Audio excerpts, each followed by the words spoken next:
if you can hear me. My mic and shit's not cooperating very well. Cool. Thanks, Jake. So we're just, for those that are new, we're just doing normal Q&A. You ask questions. Sometimes I'll invite people to the stage. We try to answer them best for our ability. Feel free to talk about, anything fitness, diet related. We can stem outside of that a little bit. But within my realm of knowledge, I guess. I'll do my best to answer things outside that. What's up, Bob? This is Walter White. He just left. Is it Togi or Toji? We got one more.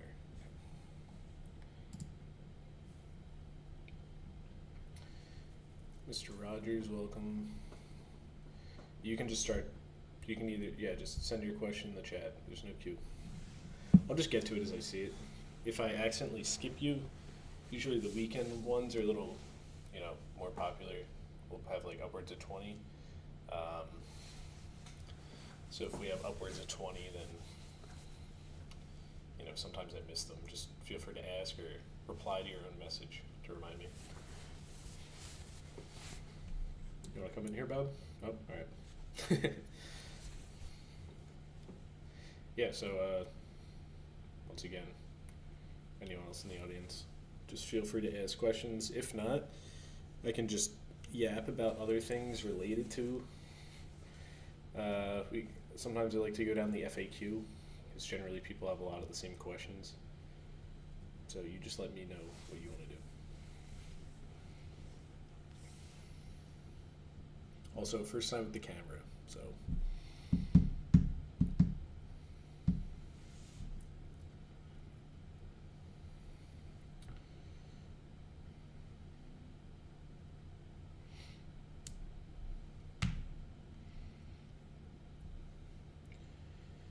How crucial is cardio when I'm bulking? Because I'm scared to do it. So before I even get to that second part, you're 17, 5'9", 68 kg. What do you mean by you're scared to do it? Are you referring to cardio kills gains, that type of thing? Okay, so we do get this one a lot. Cardio doesn't kill gains, but let me specify. So if you are running all the time, high intensity cardio, so stair climber, running, those are two that are pretty high impact, and you're trying to build muscle or primarily build muscle, they can conflict with each other. There are ways to do it, balance it, but what I'm going to say is cardio year-round is very healthy, and that should be the standard. Now, low impact cardio should not inhibit your muscle gain, even directly before or after. So I'll give you two hypothetical options you can go down, right? So if you want to do cardio for a multitude of reasons, you either want to eat more, you just want a healthier heart, something low impact, incline walking is probably like A or S tier when it comes to amount of calories burned per hour in relation to its impact. So if you want to hop on that treadmill afterwards, welcome, Joey. If you want to burn some calories after, just because you want to eat a little more, because you enjoy eating, you can do that. 15 to 30 minutes is fine if you're just doing it for heart health. Just like getting moving. You don't even have to do incline at that point. Oh, Mr. Tran, welcome. Haven't seen you in a minute. How long? So again, it's all going to come down to whether or not you want to. Like, if you have a goal you're setting for the amount of calories burned. And while the only thing that puts me off is that I walk a lot outside of the gym. My friend says it's a dumbass. I mean, it's if you're getting like 10,000 steps throughout your day before cardio, and if you are not concerned with how quickly you're gaining body fat, and you don't want to adjust your calories, it's your fitness journey, dude. So cardio year round, healthy, good for the heart. But like if you it's true. People do cheat on incline walking, grabbing it and then going. You want to make sure when you're walking you don't grab that. You're just, actually walking. Yeah. And as Joey pointed out, there's an incline level and a speed. Like 3 miles an hour incline. You can go anywhere from like 8 to 15 degrees, depending how hard you want to work. But at the end of the day, it's all going to be about whether you think you need the cardio or not. If you're walking throughout your day, you're good. But if you're walking up the steps and you're like out of breath, you might want to think about upping your cardio a little bit. Yeah. And then I told you I'd go down 2 hypothetical avenues. The other being trying to balance running and lifting. Running is a little higher impact. It's recommended that if you need to run and you need to lift, you should at least have 4 hours apart between the two if you're doing them on the same day. Or as Bob generally recommends, who's popping in and out of chat, he recommends having, some running days, some lifting days. So it's all up to the user. Yeah. Dude, stairs are tough. You know how you get better at stairs? Stair climber. But again, another high impact. Joey's asking, do you do cardio on heavy leg day? Me personally, not often. I get quite a few steps a day outside of the gym. And my main form of cardio is probably disc golf. We got some good courses in this area. I'm out in PA. So I like to be outside when I can. And if I don't do that, I recently got into BMXing. So I'll just take the bike behind the gym.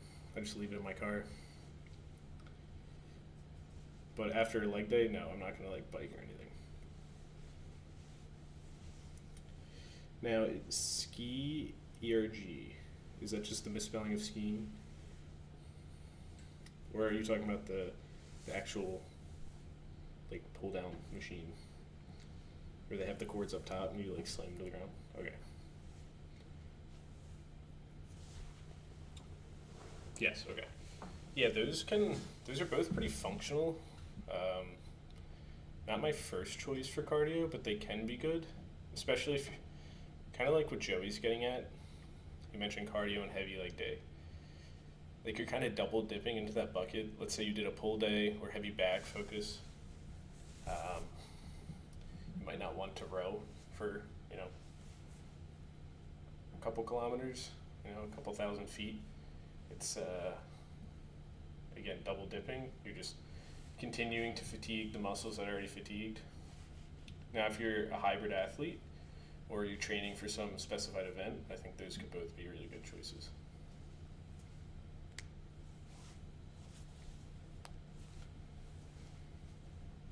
I feel like I'm mumbling this here. Yeah.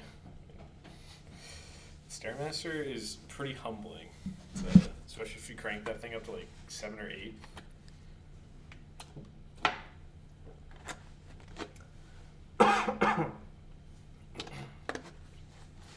I'm not familiar with what Hydrox is.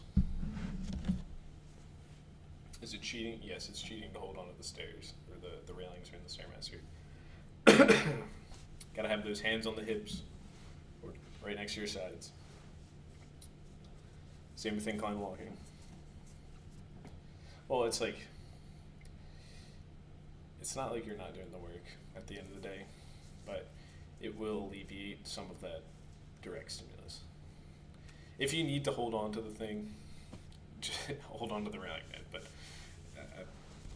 I was more going along the lines is sumo cheating? I think it is, but it has its place.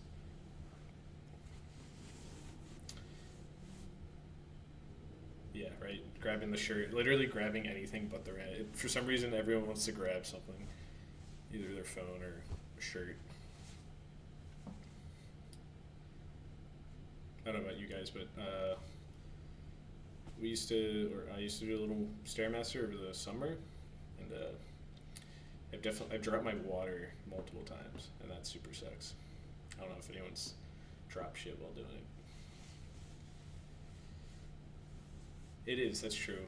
A lot of stairs do have that railing. But if you're doing it as a challenge or burning calories, the number reflected on the screen might not be as accurate if you're assisting yourself with the railing. Yeah, smash about 5 bottles on that thing. That's what I'm saying, man. It eats bottles. And it's always like 10 feet in the air. For those that just joined, see Skinny Fat and Candy asked. Welcome, dude. We just kind of general Q&A. If you have any fitness questions or dietary questions, I'll answer to the best of my ability.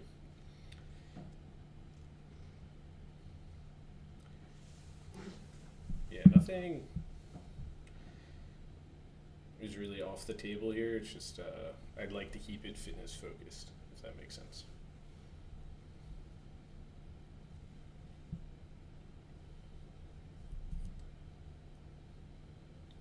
Stiff leg deadlift. Now, with stiff leg deadlift, I would say that there is a small barrier to entry and a minimal flexibility requirement. If you can't, touch your toes with some amount of ease, I would say that you would have to become a little more flexible prior to doing it. You could do really high range RDLs, with minimal knee bend to train for that, in addition to some sort of mobility routine. But so you just do hammies and like leg curl and whatnot.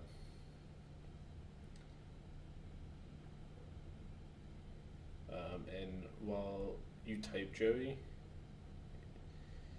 Jake, yeah, that's the whole reason I actually started this community.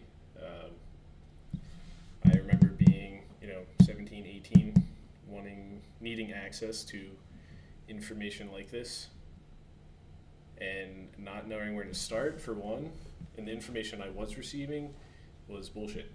So I really want to bring zero cost to consumer exercise science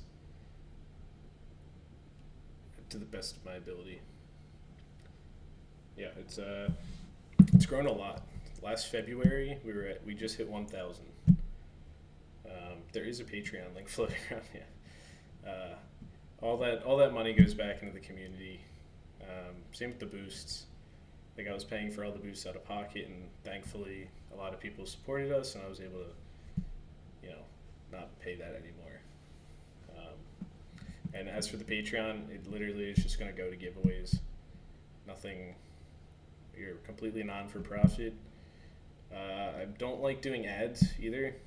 You see a lot of communities do like promotional Discord server and whatnot. I tend to only partner with those I think that can benefit the community.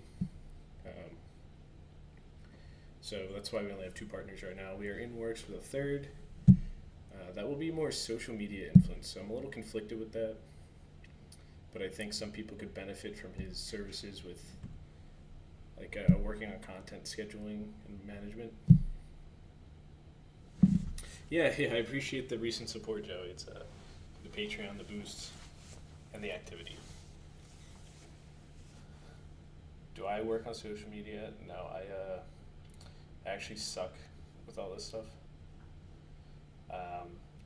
I just started re-uploading to the YouTube because I feel that, as much as I enjoyed the Discord, not a lot of people use Discord, especially in the fitness space. It's kind of, we're a pretty niche group. So we're working on kind of being more present in the YouTube. We started the exercise library. I'll be doing this and another one on Saturdays. I appreciate that. I just had to get a mic because I got a lot of comments that this thing is a piece of shit. It sounds like I'm drowning when I talk to it. So I got this thing, so I hope my voice is coming a little clearer.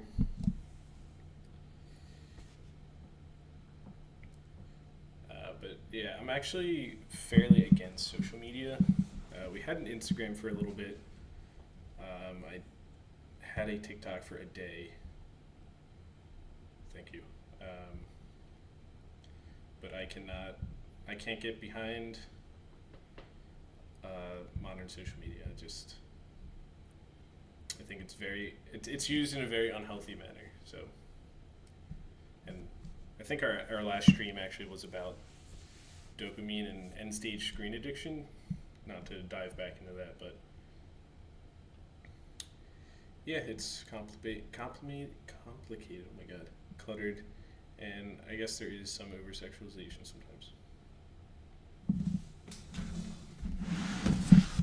Okay, you're getting stiffness in the lower back. So, Bob can't comment. So what this is.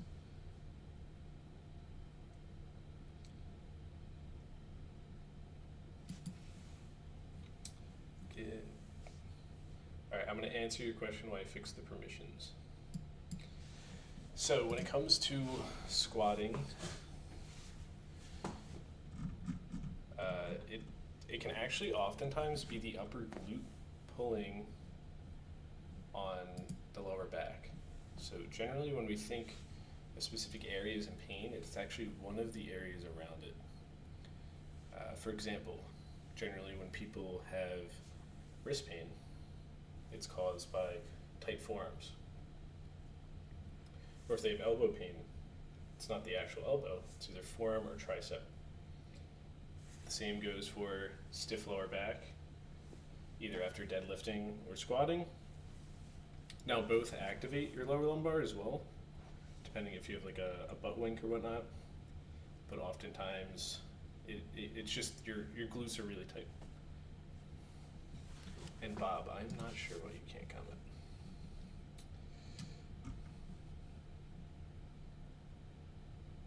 I'm just gonna keep giving you permissions until you can comment.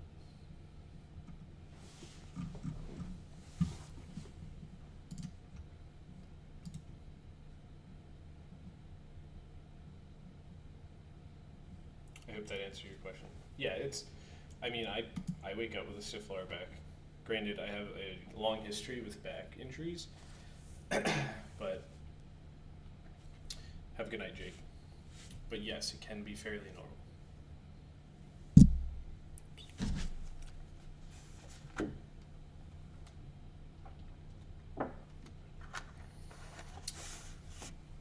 That can also be the possibility. I wouldn't say the upper back as much, but your core and your lumbar. So one thing you can do is a lot of hip hinges that aren't deadlifts, either kettlebell swings or like hyper extensions or back extensions, when you're on the little platform about 45 degrees or flat. Now I would also suggest not doing those on the same days that you're already doing these 2 leg exercises. So maybe the farthest day away from your next leg session. You sprained your hip while doing back extensions. Another reason, let's be careful when we do these things. Let's make sure our form's correct before we move up. But I'm sorry to hear that. And how do I pronounce that? Makey?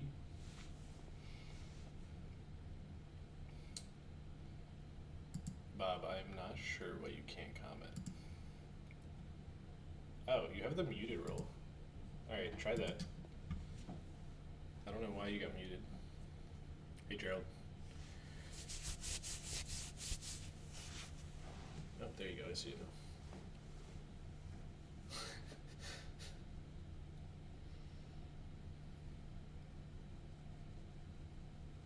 Yeah, sorry to hear that you had that sprained hip. Hopefully it's all good now. It's Dutch.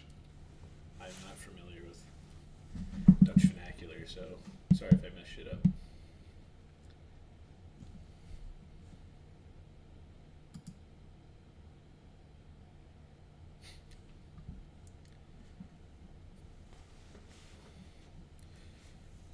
I'll say on a side note though, Gerald doing an excellent job with the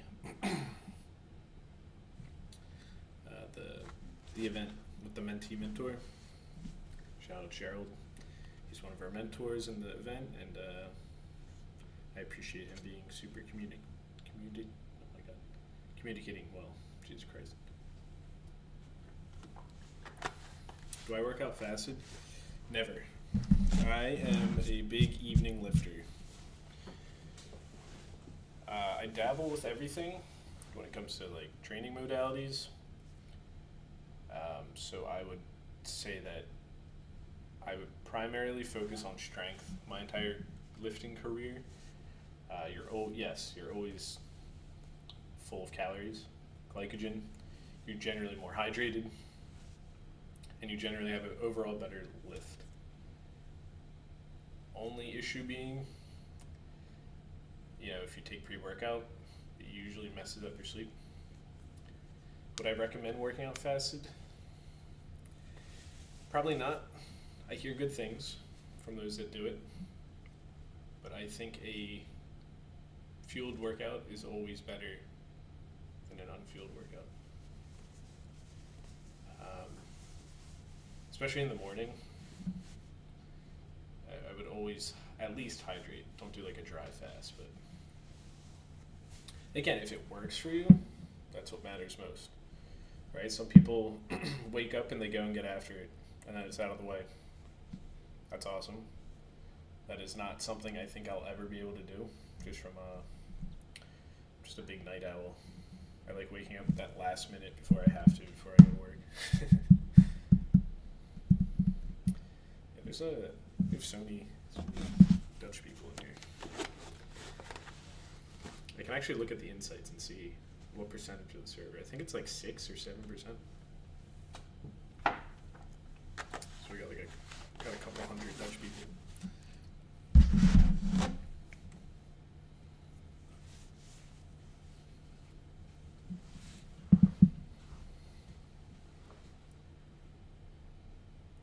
Welcome.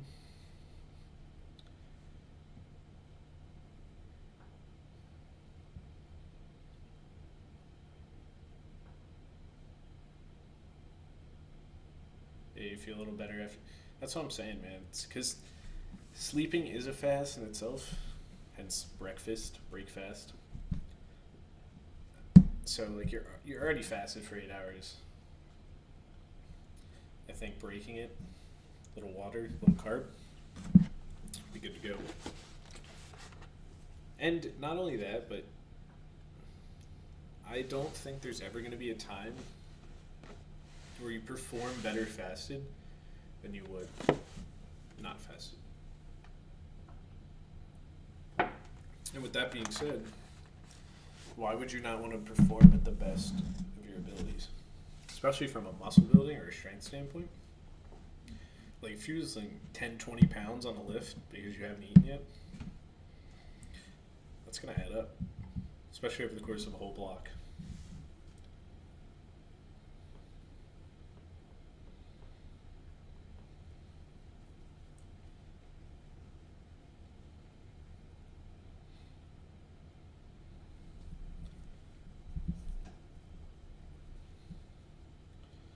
Had to rush and train without food today. Now, that's what I'm saying, man. More power to you if you can do it, or if you like to do it, but it's like every time I eat and then I lift, it's just so much better. I try to do an hour before, if possible. You like to, okay, now this brings up a good conversation. Eating too soon, like if you're eating 30 minutes before, you might feel sluggish, full. It also depends the composition of what you're eating. So oftentimes I recommend people to eat lower fat. So like just almost plainly carbs and protein if possible, because they're both easily digestible, and you generally won't feel sluggish. Generally the sluggishness comes with fats and carbs being paired. So if we eliminate that possibility, give ourselves an hour to digest, hydrate, we're usually good to go. Again, if you like that empty stomach training, then go for it. Okay, rest between sets. Drive safe, Gerald. Rest between sets. We have in general, and then we have his example.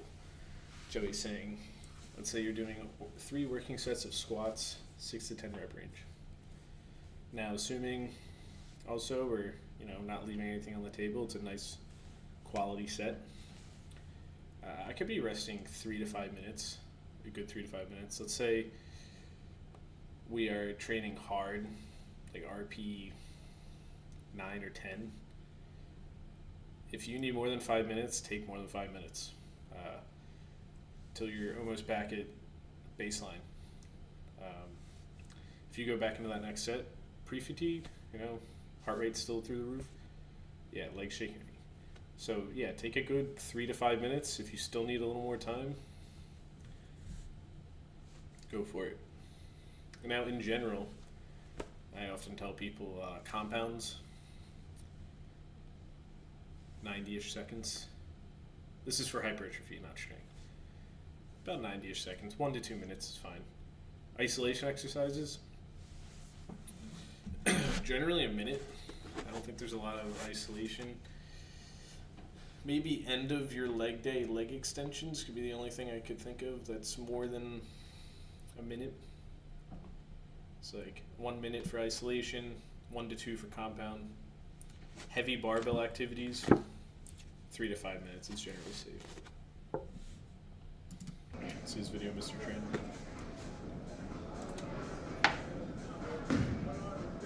Is that Nicholas?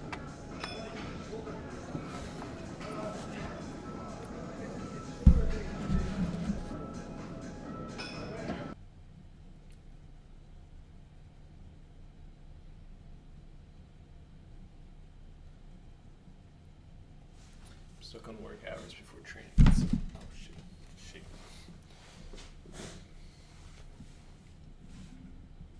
Yeah, I agree. Especially if so I'm stuck on work hours before training. That's the problem sometimes, as well as with planning to eat.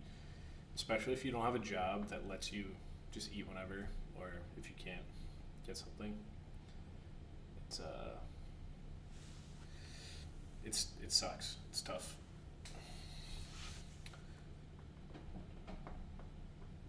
Yeah, I'm glad you got to room with him, man. You two are probably just feeding off each other. Probably really good lifts too.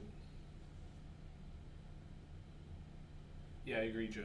I appreciate you asking the questions too. It's again, there's no right or wrong answer, and you'll hear me say this 100 times. It's all about what works best for you.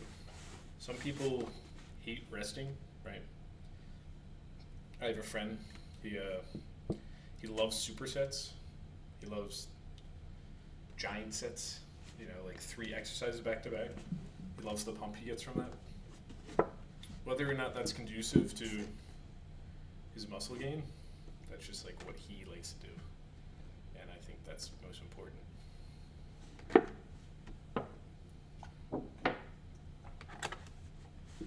Well, now Gerald's saying he rests 10 plus minutes sometimes. Gerald also does a lot of those barbell movements that I was talking about. So generally with barbell movements, especially when you train heavy like Gerald does, you need more than 5 minutes. You need as much time as it takes to get back to baseline. Yeah, take a nap and eat some gummy worms. Yeah, man. Bring the sleeping bag, the lawn chair, and the Rice Krispie treats. That's all you need. Yeah, and a gallon of milk. That's right.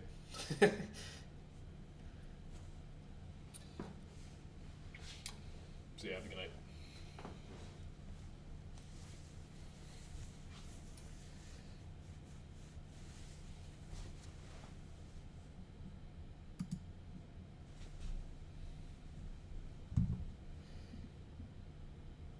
My pet peeve at a commercial gym, not a powerlifting gym. Yeah, it's it's so tough. Like at the same time, you're all paying the same membership fee. They should be able to train how they want to train. But on the other hand, if you have 4 squat racks and they're on it for an hour, is that really fair to the other members of the gym? That was like my last gym. I'm currently at a powerlifting and bodybuilding gym, but before that I was at a commercial gym, and it's working with them sometimes can work, right? At the end of the day, it's up to them. But you can also, you might be unloading and loading, net 3 plates, right? So if you're doing 225 on squat and they're top setting at 495, it's a lot of weight to be moving around. Yeah, hip thrust too, Bob.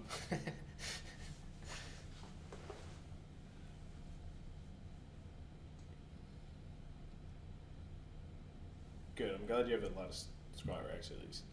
Yeah, the last gym I was at, there was 4. So like you'd finish work around 5.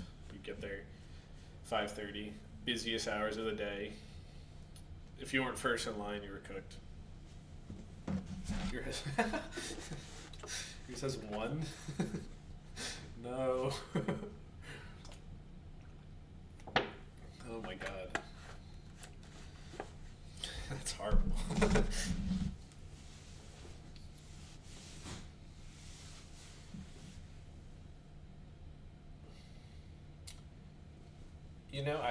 I've been meaning to talk to you about that. So I noticed when you're on the bench, you do a lot of, and I only noticed the happy feet on your last set. So the happy feet, that just happens, man. It's like if it's not going up, you try to do everything in your power to make it go up,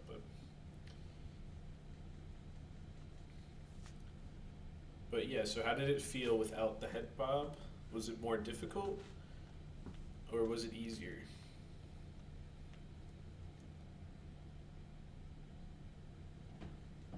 Okay, more difficult. Interesting. That could be. It makes a little sense. It's more strict, less moving parts. Bob, are you the only one that uses the monkey bars?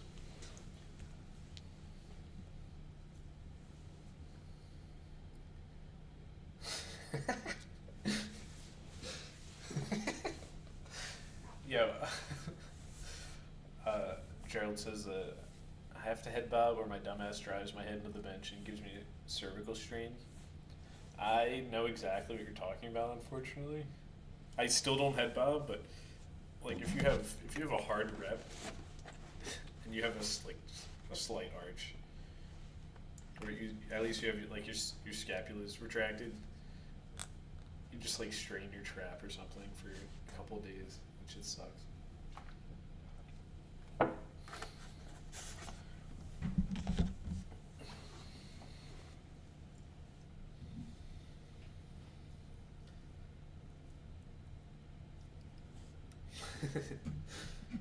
Yeah, I mean the head bob is, so there is a little risk of injury with the head bob. There's nothing necessarily wrong with it. Like if it works for you, it works for you. But not doing it will be a little more strict, yeah.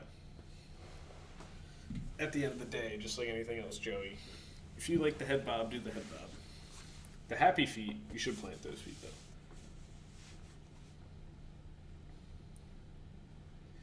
Yeah, Bob, you're gonna have to give us a tour of your gym one time, like a full-on tour. It looks like a warehouse. Every time you post a picture or video, there's just you can't see all 4 walls. It is a warehouse. That makes more sense. Yeah. Dude, his gym's crazy. There are some nuts American gyms here. There are some not cool ones too. But yeah, some of at least here on the East Coast. Like East Coast, Texas, and then West Coast, I feel like just about everything in between is a little sketch.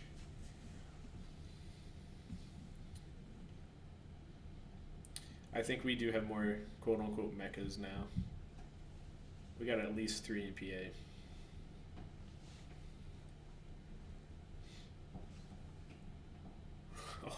Yep. Also, East Coast. Yeah, I think ours is like 80 a month. It's like good and bad. Yeah. Well, I don't pay anything because I work there, so. But the benefit to that, there was no New Year's crowd really. You see a couple of new faces, but January 1st came around and business as usual. It wasn't overcrowded or anything. A little bit because the kids were home from college, but nothing out of the norm. Yeah, I think Joe, you go to Gold's Gym, I believe. Yeah.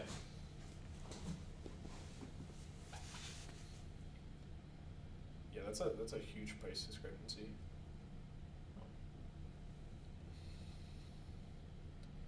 You're not a strong man yet, Bob.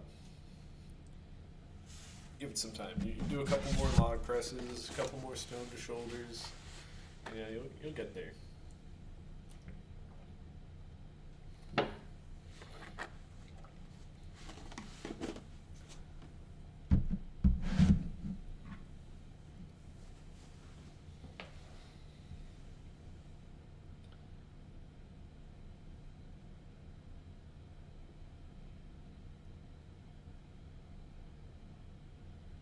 Shot three what? What do you mean shot three? Yeah, that is that is the most annoying part. Sometimes I work out with more than one person. Yeah, the broccoli tops. Sometimes I work out more than one person. It can be a little tough, especially when you get into a good conversation. But 6 people on one machine is insane. Dude, the broccoli. Actually, I'm gonna find it real quick. It's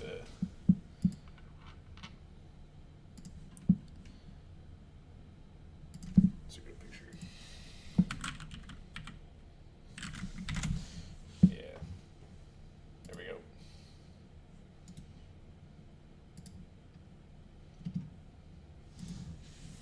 See, Joe.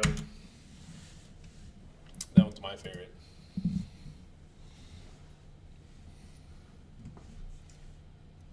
Yeah, I have that favorited in my camera roll. The pajama bottoms. Yeah, 3 at the most, absolutely. 2, I do find it. I lift a little better with 2 versus 3, and better with 2 than 1 as well. 3 could be give or take. Bob, I'm just gonna look at your message real quick because I don't want to go off the screen. Okay, it's just about the not typing. Yeah, the tanks too. It's perfect. And the Crocs. It's all about the Crocs, man.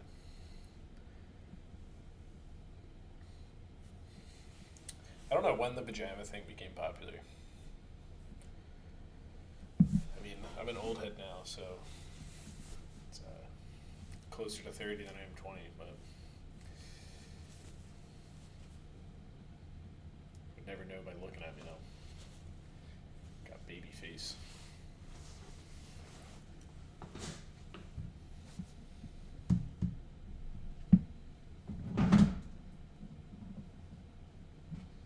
Yeah, it's probably more an American thing.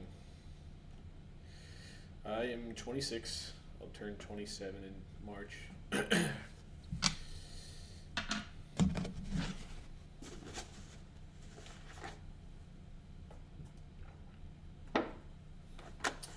know, I'm old. Yeah, you, Jared, or Bob. I'll be there soon. It's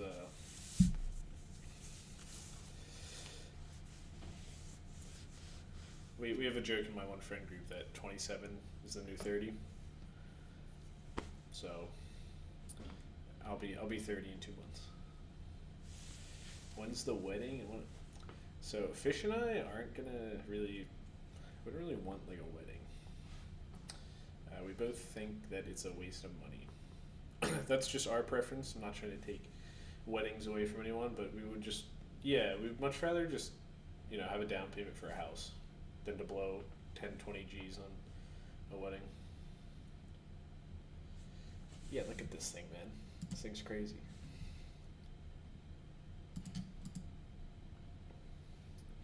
I'm so glad that you have a yoke bar. It's such a good piece of equipment. You have 4 log presses? Dang.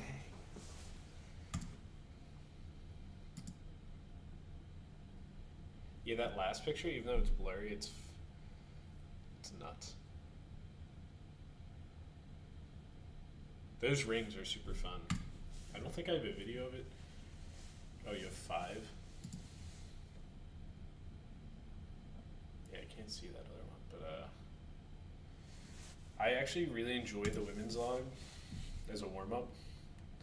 So like if you're unfamiliar with strongman, the women's log is half the weight of the men's log. So the women's is 70, the men's is 140. So if depending on how much you're pressing, the men's log can be a little much to start with. Like I'm not trying to warm up with 140 on an overhead press, but I'm also not a strongman.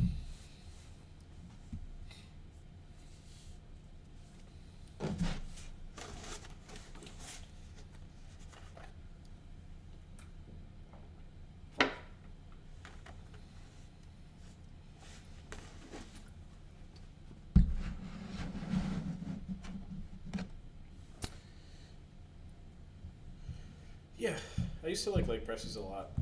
I think they're cool. You can move a lot of volume, which is nice.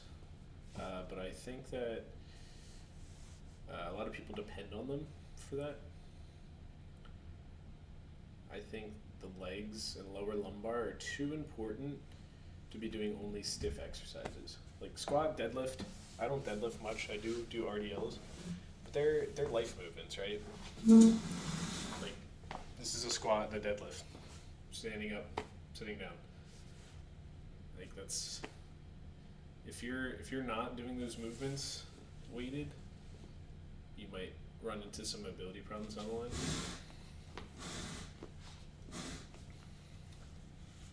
But there are some cool. Yeah, I would highly recommend RDL over deadlift.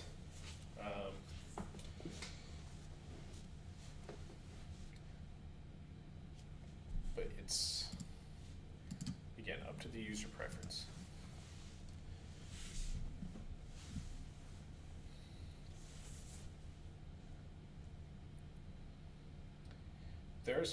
We have some neat leg presses though. I think we have 4 different leg presses.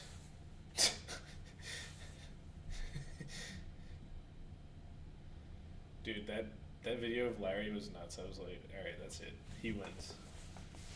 He won the lifting wars. The amount of control you would need. Oh my god. He's a freak.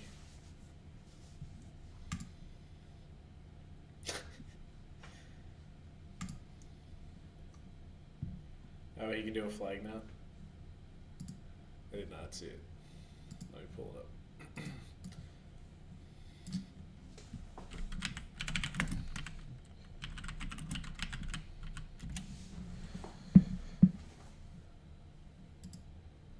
Wow. That's impressive.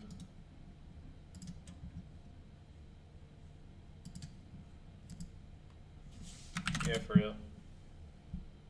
That's crazy.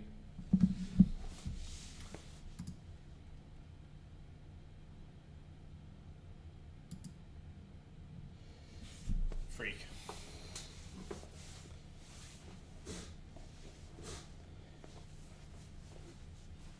Now, outside of the fact of being almost 300 pounds lean mass, I do train similarly to Larry. It's where it's like strength focused, but you dabble. Now he's much better at just about everything. However, I do find it makes training really fun.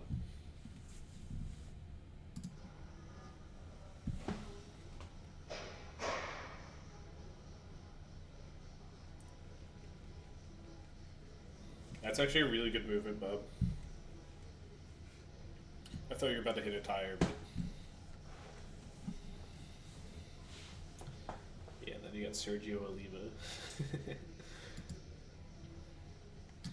Single arm cable rose.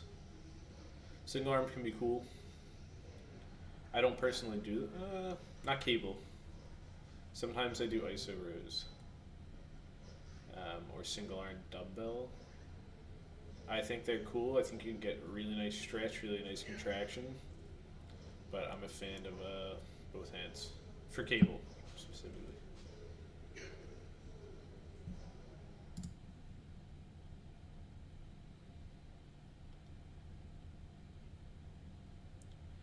Yeah, especially one arm at a time. You get super good stretch on the way out, and then you can almost turn into it and maximize that range. Can be cool, but I just never remember to do it.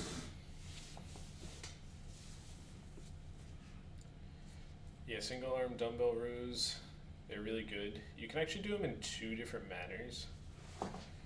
So like two different ways you can do it. Some people like lay flat and they strictly go up and down like this. And then other people want more of a lat focus and they'll sweep it. So you could do either.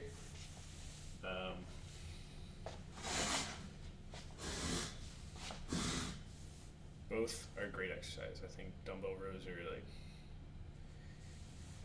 peak row exercises.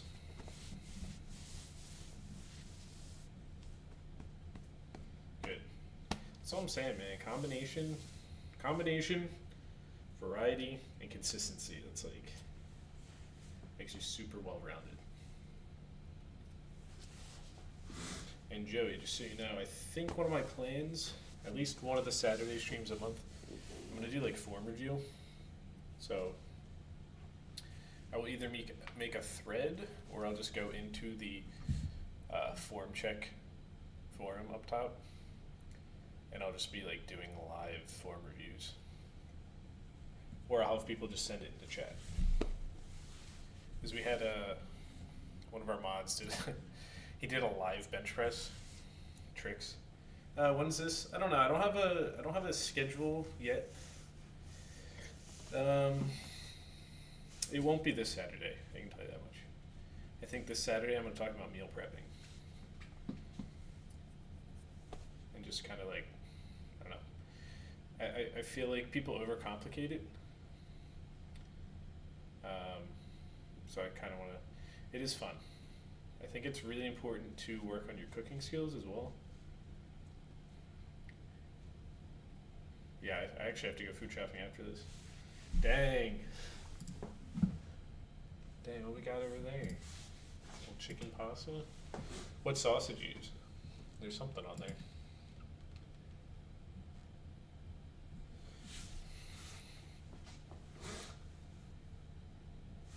Yeah, you're a freak, Bob. Dang, Alfredo chicken and pasta. Sheesh.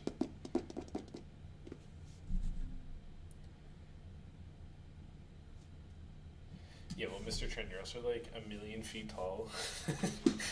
That's probably like your normal TDE is like 6 of those things.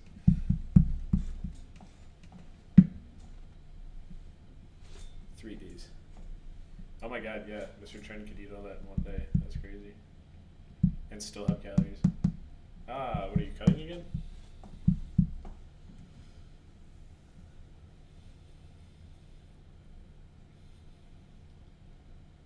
Dang, 2,600.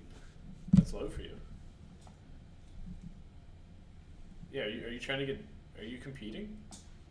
Or are you just trying to get really lean?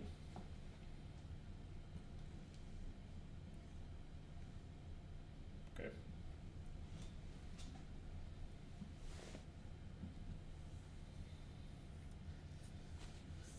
Well, yeah, that's like more than my bulking too. If I'm not doing a lot of cardio. Yeah, trying to get lean. That'll do it, man.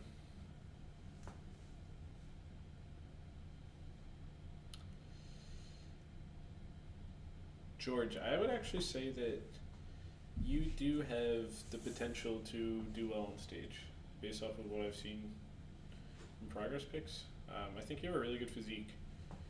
I normally don't comment on people's physiques because, you know, it's all up to the person viewing it, judging it. That's why I think bodybuilding kind of sucks as a sport. It's also, you know, heavily influenced by PEDs, which I'm not going to dive into, but when it comes to getting lean enough, you literally just lower your calories until you're shredded. I have a couple friends that compete, and by the week that they're hopping on stage, they're eating like 1400 to 1200 calories. So it's tough to get down there, like skin tight shredded. Again, not recommended for everyone.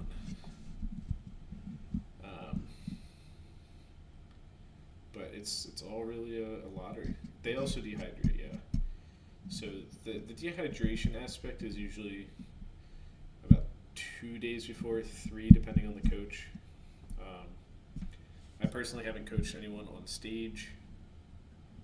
I would consider myself more of an off-season coach, or just a general fitness.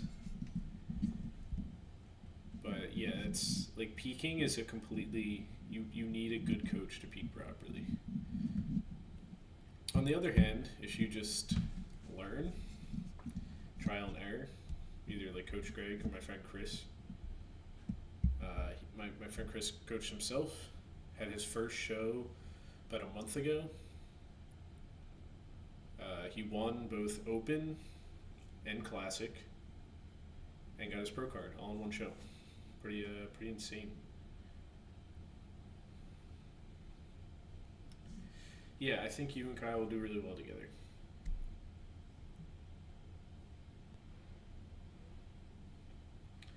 I think you do well, Mr. Trent, because you have such a big frame, and you have really good insertions, especially up top.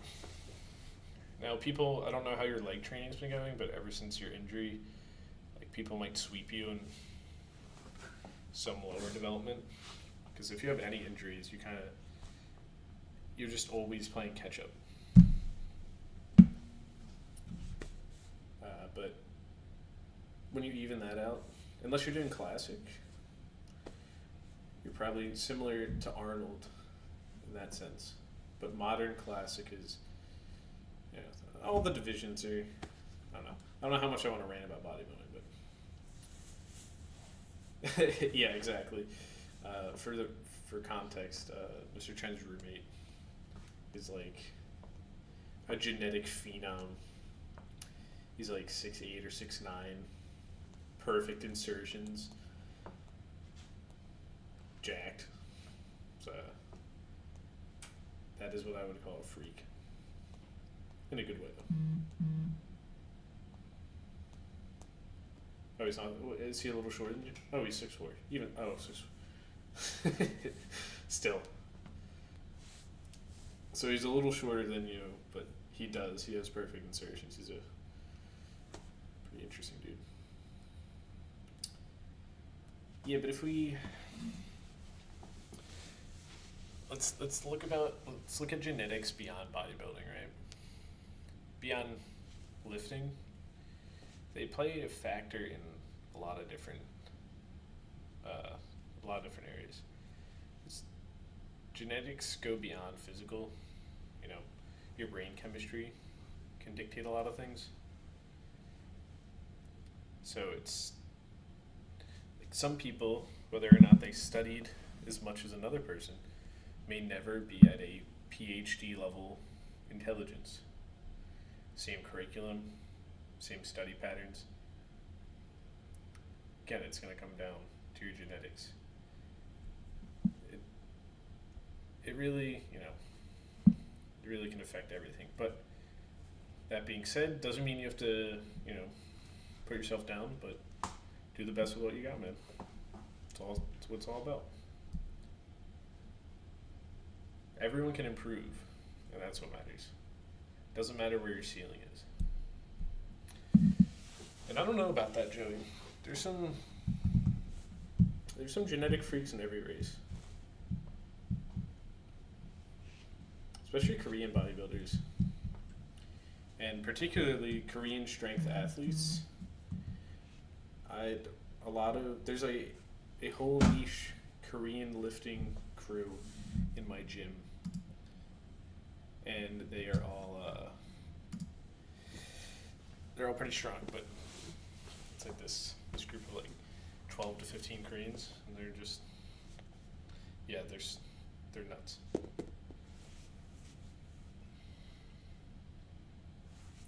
Yeah, like I didn't even click on it. The little tiny embed. It doesn't matter what race. There are freaks like this everywhere.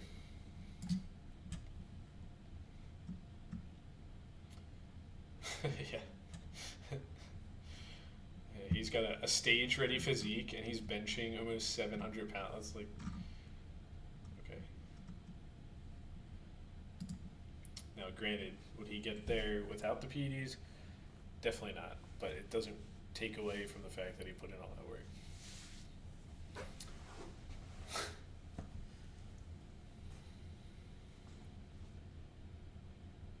Yes. Yeah, so just like any other chemical or even element, everything has a half-life. So let's take caffeine, for example, right? I take a scoop of pre-workout, 300 milligrams. It takes about 28 hours for that to leave my body completely. Now we look at other compounds, like PEDs. You do a cycle. It will take much longer. We're talking like months, potentially years, but eventually it will be untraceable in your body. What these things do, they raise your ceiling permanently. So let's say you lifted for 10 years, balls to the wall, you're jacked, but natty. You take this stuff, a couple years go by, you decide you don't want it anymore, you go back to being natty.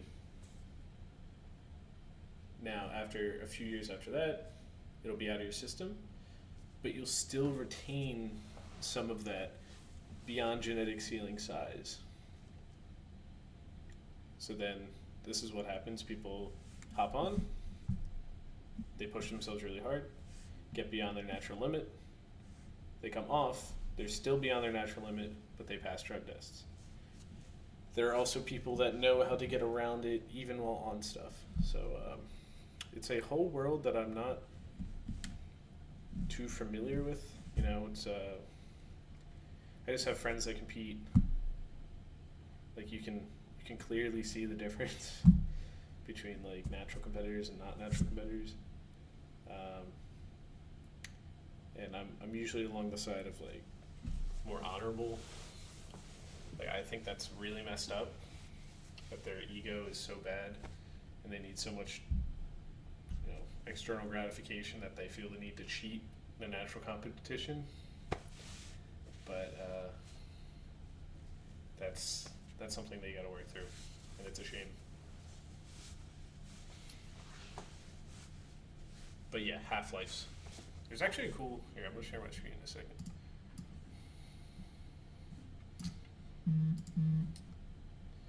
There's a cool,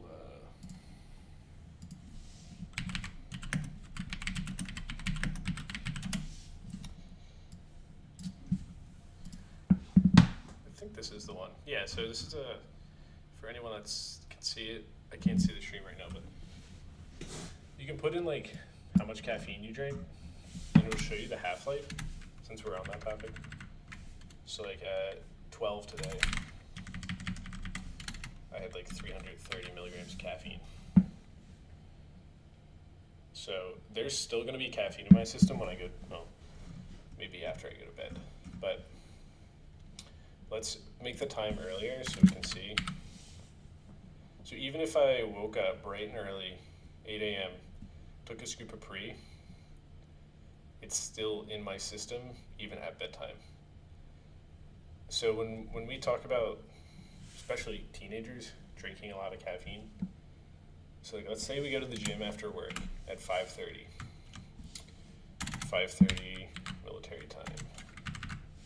But we had a morning cup of coffee. We had one after lunch at work. It's like these peaks are going to be even higher because we drink the coffee, it starts the half-life, then we re-up it. So now our baseline is getting higher and higher. And when I go to bed, I still have 44 milligrams. Now, if we look at people with chronic caffeine use, they're like ripping a white monster at lunch, and then maybe they get that 2:30 feeling and they rip another one. So now we're going to bed with almost a cup of coffee's worth amount of caffeine. So it's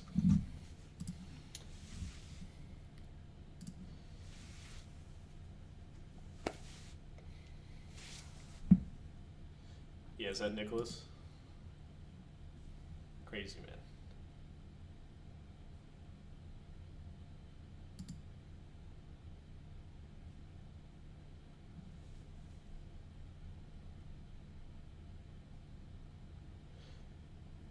Yeah, so a few years ago, I had some substance abuse problems. One of them was caffeine. And I was probably consuming close, if not more than a gram of caffeine a day. And you think about how much of a toll that takes on your body long term. Not only heart health, but just fatigue. Yeah, I mean, I have ADHD, so people with ADHD tend to be less tolerant. And I know from my DNA test, I have a gene that makes me less tolerant.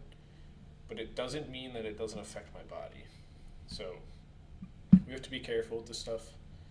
It is a drug. It can be dangerous. I mean, I'm not the first one to back up the FDA, but they say less than 400 milligrams a day, probably because of the half-life. It doesn't like stack. But yeah, if you're drinking a gram a day, there's no way that's leaving your body before the next day, man. So if you keep doing that every day, that baseline goes up, becomes more dangerous.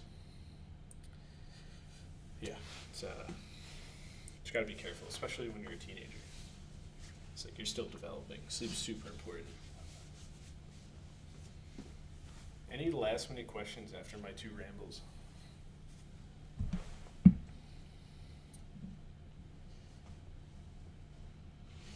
You should. That is a lot of caffeine.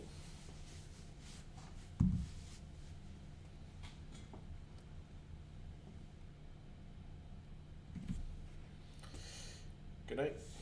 Have a good sleep.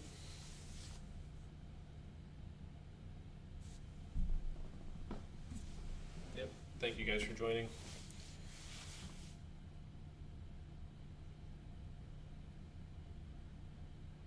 Great. Are we talking old Greg or new Greg? Like pre-Turk? New? God, that's tough. Dr. Dusha. Well, like he's just like a drama YouTuber now. So like, I guess I'll go Dr. Mike, but I'm not a huge, I like some of Dr. Mike's info, but I don't know, with all the shit coming to light, and I hate Greg's new editor, man. It like turned into a fucking brain rot. I like Jeff Nippard, but again, I feel like we're all just getting too dialed into the whole science-based thing.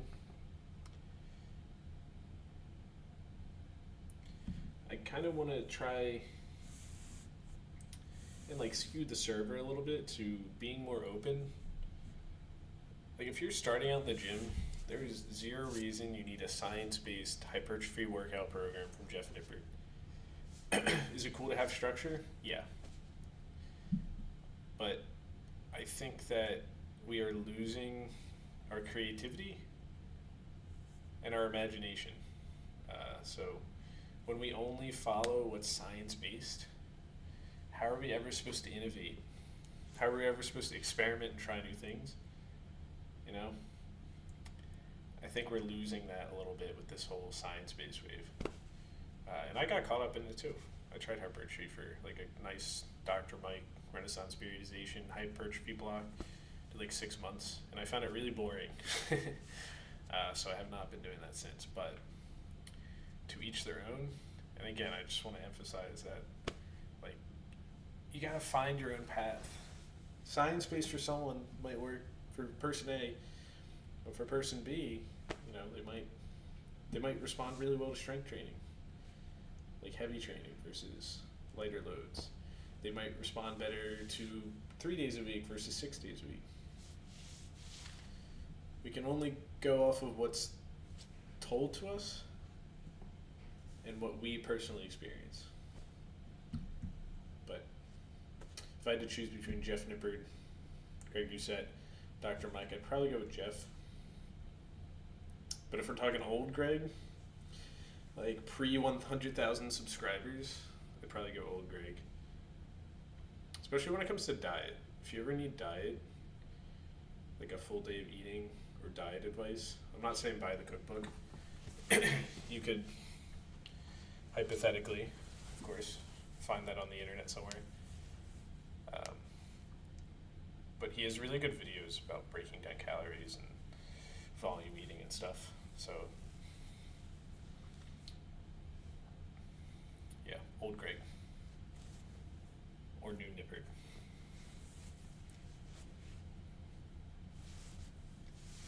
And I'll have to check out Toddly. Yeah.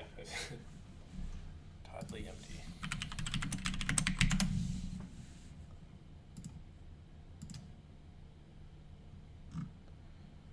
I will check him out.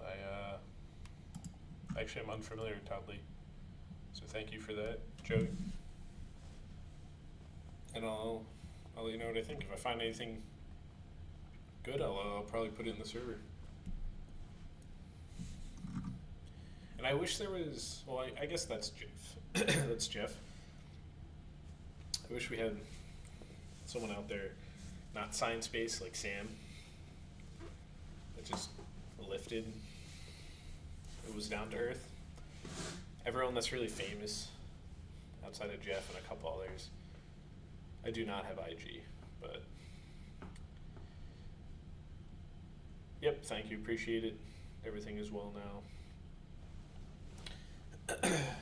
We did have IG, but I think it's strictly going to be YouTube and Discord. Keep it places that have the ability to prioritize education if possible. But yeah, this was probably one of our better Q&As, maybe because of the smaller group, but really good conversation, guys. Appreciate it.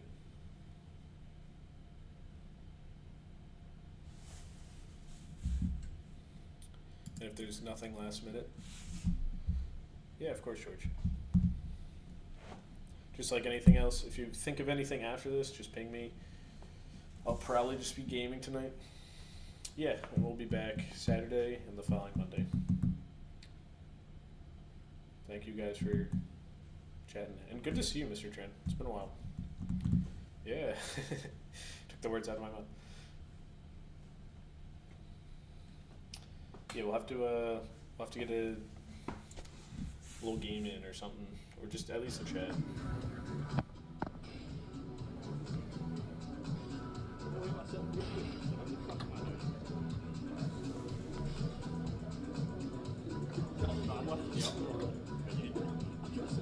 The two biggest dudes in the gym doing shenanigans.